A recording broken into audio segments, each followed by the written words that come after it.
आज मैं आपको 5 ऐसे तरीके बताने वाला हूँ जो साईं बाबा की पूजा के लिए सबसे उत्तम है। और मैं आपको कोई ऐसी पर्टिकुलर विधि नहीं बताऊँगा, बल्कि ये जो 5 तरीके होंगे ये उन तरीकों में से हैं जो बाबा ने खुद ने बताए हैं कि ये तरीके अगर आप अपनाते हैं तो वो बाबा को सबसे ज़्यादा खुश करेंगे, सबसे ज़्यादा हैप्पी करेंगे। कौन से हैं वो 5 तरीके जिससे आप साईं बाबा की सेवा कर सकते हैं, उनकी पूजा कर सकते हैं और उन्हें खुश कर सकते हैं। अगर हम इतिहास में जाएं और अलग अलग बुक्स के माध्यम से मैं आपको ये 5 तरीके बताऊंगा। पहला जो तरीका है ये है मंत्र का। अब आप मुझसे पूछेंगे कि कोई ऐसा मंत्र बताइए जो बाबा को प्रसन्न करे, और लोग बताते भी हैं, मैं उनका आदर भी करता हूँ, लेकिन बाबा ने क्या कहा है इसके बारे में। अगर स्टोरी में हम पीछे जाएं तो एक बार एक महिला द्वारका माई में आके बाबा के सामने धरने पे बैठ गई थी कि आप मुझे मुक्ति के लिए एक मंत्र दे दीजिए। तो क्या आप जानते हैं उस पर साईं बाबा ने क्या कहा? वो महिला भूखी प्यासी बैठी रही कि आप मुझे एक मंत्र दे दीजिए जिससे मेरी मुक्ति हो जाए। तो उस पर बाबा ने उन्हें समझाया कि माता, क्यों अपने आप को इतनी तकलीफ देती हो भूखे रहकर?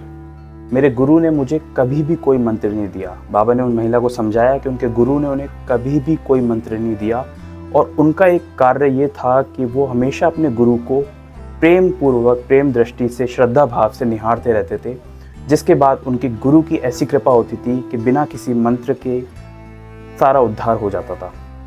यही बात बाबा ने उन महिला को समझाई कि आप किसी भी मंत्र के चक्कर छोड़िए, मंत्र अपनी जगह है, लेकिन अगर आप अपने गुरु पर विश्वास रखते हैं और सिर्फ उन्हें देखते हैं श्रद्धा पूर्वक, वो किसी मंत्र से कम नहीं है। ये बाबा ने उन महिला को समझाया, और मैं ये समझता हूँ कि उस महिला के माध्यम से बाबा ने हम सबको समझाया। दूसरा तरीके पे हम आते हैं। दूसरा तरीका है जीव। जीव यानी कि जीव की सेवा। अक्सर साईं बाबा कहा करते थे कि अगर आपके घर पे कोई कुछ मांगने आए तो उसको खाली हाथ मत जाने दो। कुछ देने का मन ना हो तो उससे कभी बुरा भला मत कहो। तो ये हम सब के लिए बहुत बड़ी सीख है, और ये बाबा को सबसे ज़्यादा खुश करती है कि अगर आप किसी कुत्ते को, किसी जीव को, किसी प्राणी को कुछ भोजन खिलाते हैं, या जितना आपसे हो सके आप उतना करते हैं, तो ये बाबा की सबसे बड़ी सेवा है। और अगर आप ना भी कर पाएँ वैसा, तो आप उसको धुतकारिए मत, उसको भला बुरा मत कीजिए, तो भी बाबा उसमें खुश रहते हैं। ये बाबा ने हमें बताया, और यहाँ तक कि ऐसा बताया जाता है कि द्वारका माई में जब बाबा खाना खाया करते थे तो बाबा की थाली में से चाहे कोई कुत्ता हो, कोई बिल्ली हो, या कोई भी प्राणी हो, वो कुछ भी खा के चला जाए, बाबा कभी भी गुस्सा नहीं होते थे। और वो हमेशा ये कहते थे कि आप हर जीव में ईश्वर के दर्शन कीजिए, और ये सबसे बड़ी सेवा है साईं बाबा की, किसी जीव की सेवा करना। तीसरे हम आते हैं पुस्तक पढ़ना। देखिए, साईं बाबा जो हैं, अक्सर भक्तों को हमें जानने को मिलता है, चाहे वो श्यामा हो या नाना साहेब चांदोरकर हो, या फिर तमाम जो भक्त थे, उन्हें बाबा ग्रंथ, जो हमारे ग्रंथ हैं, जो पुस्तकें, उन्हें पढ़ने को दिया करते थे।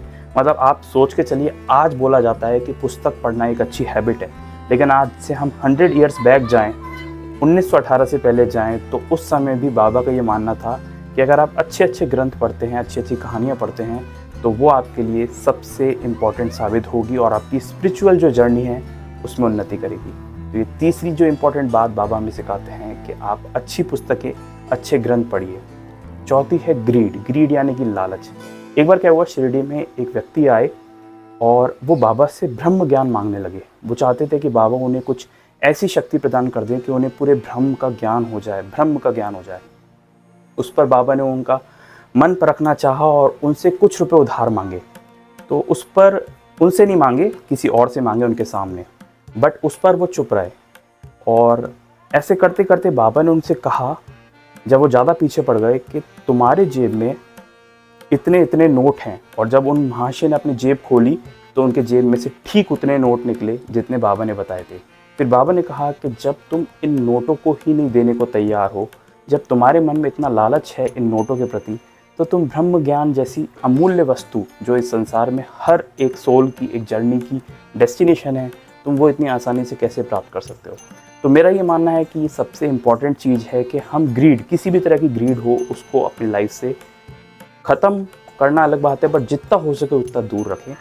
तो उसके लिए ये इम्पॉर्टेंट, मैं मानता हूँ, बाबा की सेवा करने के लिए एक इम्पॉर्टेंट विधि है। एंड फिफ्थ मोस्ट इम्पॉर्टेंट जो विधि है बाबा की सेवा करने के लिए, जो बाबा ने ही बताई लोगों को, वो है नाम स्मरण। जी हाँ, नाम स्मरण।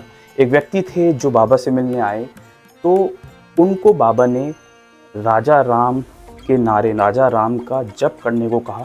और ऐसा कई हमें स्टोरीज से जानने को मिलता है, जब कोई व्यक्ति आया करता था तो बाबा अक्सर गीत भजन के माध्यम से नाम स्मरण का महत्व हम सबको बताते थे, क्योंकि बाबा का ऐसा मानना था कि कहीं आप भजन कर रहे हैं, कहीं आप रामनवमी उत्सव सेलिब्रेट कर रहे हैं, जब आप ईश्वर का नाम लेते हैं तो स्वयं ईश्वर आपके सामने, आपके बीच उनको सुनने आते हैं। और ऐसी कहानी साईं सच्चरित्र में भी दे रखी है। तो मेरे अकॉर्डिंग ये 5 सबसे बेस्ट तरीका है बाबा की सेवा करने का, जो खुद बाबा ने बताया है। तो अगर आप साईं बाबा से जुड़ी हुई असली कहानी जानना चाहते हैं या उनके बारे में और भी सारी जानकारी जानना चाहते हैं, तो आप इस चैनल को, जो साईं बाबा को ही समर्पित है, इसको सब्सक्राइब कर सकते हैं और डेली बाबा के बारे में कुछ अच्छी बातें जान सकते हैं। और हो सकता है कि वो बातें, वो कहानियाँ आपके जीवन के लिए एक इम्पॉर्टेंट मैसेज लेके आएँ और जिससे आपका जीवन चेंज हो जैसा कि आप चाहते हैं। जय साईं राम।